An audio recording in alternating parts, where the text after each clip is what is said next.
Hello, എല്ലാവർക്കും നമസ്കാരം. ഇന്നത്തെ ലഞ്ച് ബോക്സിന് വേണ്ടിയിട്ട് ഞാൻ എടുത്തിരിക്കുന്നത് ഒരു 3-4 ഉരുളക്കിഴങ്ങും ഒരു 1/2 കിലോ ശൽഗം അല്ലെങ്കിൽ ടർണിപ്പാണ്. ഇപ്പം ടർണിപ്പ് അല്ലെങ്കിൽ ശൽഗം എല്ലാം അരിഞ്ഞ് വെച്ചിട്ടുണ്ട്. പിന്നെ എണ്ണ ചൂടാകുമ്പോൾ അതിലോട്ട് ചെറുതായി അരിഞ്ഞ വെളുത്തുള്ളി ചേർക്കാം. ഒന്നിളക്കി അല്പം മൂപ്പിക്കണം. ഇനി ഇതിലോട്ട് നമുക്ക് അരിഞ്ഞു വെച്ച ടർണിപ്പ് അല്ലെങ്കിൽ ശൽഗം ചേർക്കാം. എല്ലാം ഒന്ന് ഇളക്കി ഒരല്പം വാടിയതിന് ശേഷം അതിലോട്ട് അരിഞ്ഞു വെച്ച ഉരുളക്കിഴങ്ങും കൂടെ ചേർക്കണം. എല്ലാം ഇളക്കി ഒരല്പം നേരം ഒന്ന് അടച്ചു വെക്കാം. ഇനി ഇതിലോട്ട് നമുക്ക് 2-3 പച്ചമുളക്, പിന്നെ മസാലയ്ക്ക് വേണ്ടിയിട്ട് 1/2 ടീസ്പൂണ് മഞ്ഞൾപ്പൊടി, 1 ടീസ്പൂൺ മുളക് പൊടി, 1/2 ടീസ്പൂൺ മല്ലിപ്പൊടി, ഇതെല്ലാം കൂടെ ഒന്ന് ചേർത്തിട്ടൊന്ന് മിക്സ് ചെയ്യാം.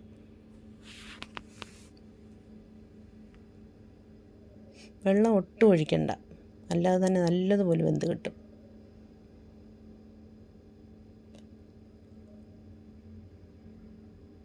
ഇനി ഇതിലോട്ടൊരല്പം ഡ്രൈ മാംഗോ പൗഡർ ചേർക്കുന്നുണ്ട്, ഒരു പുളിക്ക് വേണ്ടിയിട്ട്. ടൊമാറ്റോ ഒന്നും ചേർക്കുന്നില്ല.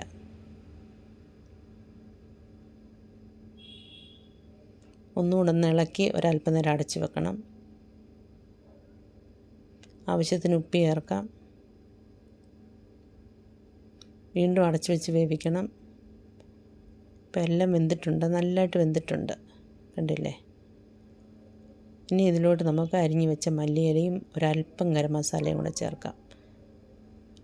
ഇപ്പം എല്ലാം റെഡിയാണ്. എല്ലാവരും ഉണ്ടാക്കി നോക്കണം. ലഞ്ച് ബോക്സിനൊക്കെ നല്ല ടേസ്റ്റി ആയിട്ട് ഇത്രയും പെട്ടെന്ന് ഉണ്ടാക്കാൻ പറ്റുന്ന ഒരു റെസിപ്പിയാണ്. Okay, bye bye.